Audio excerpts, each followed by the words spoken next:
Hey YouTube, it's ICU and welcome to the 103rd episode of Best Tech Info and Rumors.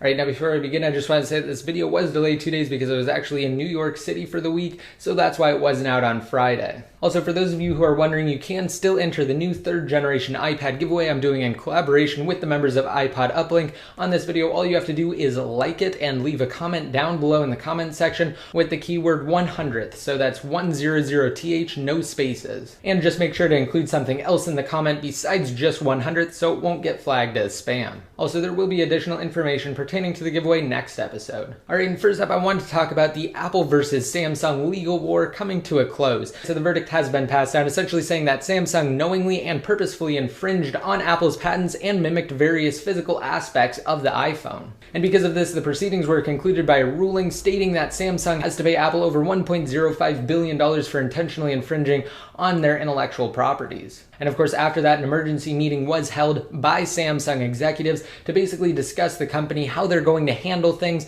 and also how they're going to conduct themselves after losing this case. And now the rest of the news today is primarily going to be focused around Apple's next generation iPhone, basically just different rumors and leaks pertaining to the device. So if you haven't seen previous episodes of this series, then I suggest you watch those and then come back to this video because it's somewhat of a continuation, and the rumors and leaks in those videos are just as important as the ones in this episode. Alright, and first, it was rumored that AT&T was going to implement a vacation blackout from the 21st of September until the end of the month, which is when the next generation iPhone is rumored to be released after the September 12th unveiling event. And of course, that blackout matches up perfectly with the rumored Verizon vacation block, again scheduled for September 21st until the end of the month. However, 9to5Mac spoke with an official AT&T spokesperson who basically said the exact opposite, that they do not plan to implement a vacation block, and basically that they're going to continue operating as they normally would. However, when speaking with various employees from AT&T, it said that they are actually going to up their staffing during that time from the 21st until the end of the month. Also, interestingly enough, to build on that, an internal T-Mobile memo was actually leaked, and it said that the carrier, T-Mobile, will start training their employees to sell against Apple's next generation iPhone starting on September 21st. So we have 3 different reports which all point to the same date, September 21st, which has been rumored to be the official next generation iPhone release date. And basically in the memo it's saying that T-Mobile will better train their employees to sell the different phones that they offer as opposed to the next generation iPhone, and basically present their phones as being better than the iPhone. Alright, next, the first proposed iPhone 5 accessory was actually leaked the other day. Basically, it's a USB charging accessory that incorporates both micro USB as well as the new rumored 8-pin connector. So in actually looking at the image close up, you can easily make out that there are indeed 8 gold pins, which does match up with previous reports, again suggesting that Apple will introduce a new redesigned, smaller, slimmer 8 or 9-pin connector. Next, while it's widely assumed that the new iPhone will come equipped with a modified A5X processor, similar to how both the iPhone 4 as well as the iPhone 4S adopted the same slightly modified underclocked processor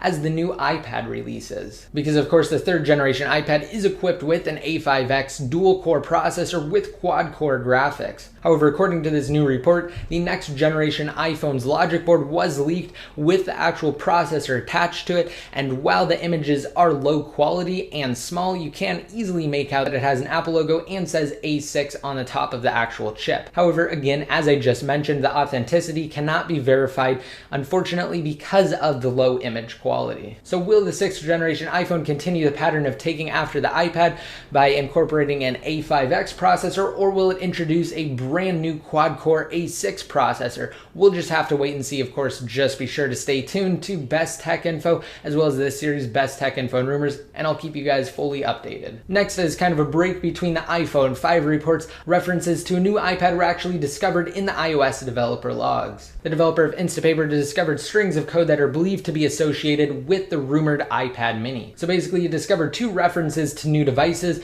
the iPad 2,5 as well as the iPad 2,6. Now, iPad 2,1 through iPad 2,3 are the names that are reserved for the iPad 2 Wi-Fi, GSM, and CDMA models. Also, iPad 2,4 is the name that belongs to the semi-new iPad 2 model that comes equipped with a processor that implements a new die shrink process. So these new iPad 2,5 and 2,6 identifiers are believed to be associated with an iPad mini. And of course, iPad 3,X is the code given to the new third generation iPad. So this seems to be between the iPad 2 as well as the new Retina display iPad, which leads to the conclusion that if released, an iPad mini-like device would feature similar components to what the iPad 2 offers. Again, it's rumored to have a screen that measures around 7.85 inches diagonally. Alright, next to go back to the iPhone 5 related news, Mac Rumors actually had a video put together of what the next generation iPhone would look like with a 4-inch screen. And I'm sure as most of you know, the primary difference between the 6th generation iPhone and previous models is expected to be an increased size in the screen. However, it's not expected to be increased overall, only in length, which would actually give it an aspect ratio closer to 16:9, which of course is the 1080p HD standard. And while the resolution is rumored to be 1136 by 640 and not 1920 by 1080,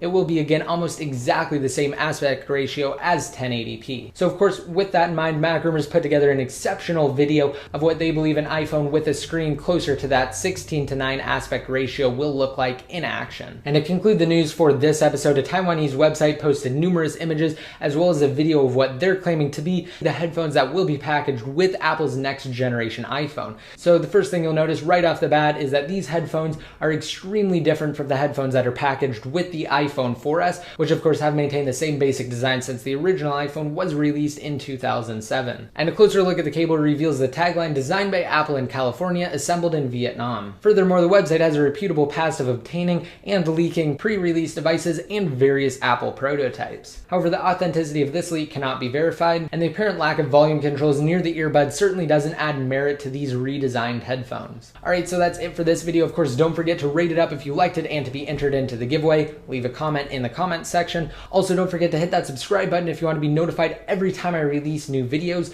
For the question of the day, let me know down below in the comment section, what do you guys think about these new redesigned headphones, and do you think the next generation iPhone will indeed feature an A5X processor or a new completely redesigned quad-core A6 processor? Again, just let me know down below or on Best Tech Info. Of course, to be updated more often, don't forget to like me on Facebook, follow me on Twitter, and add me to one of your circles inside of Google+.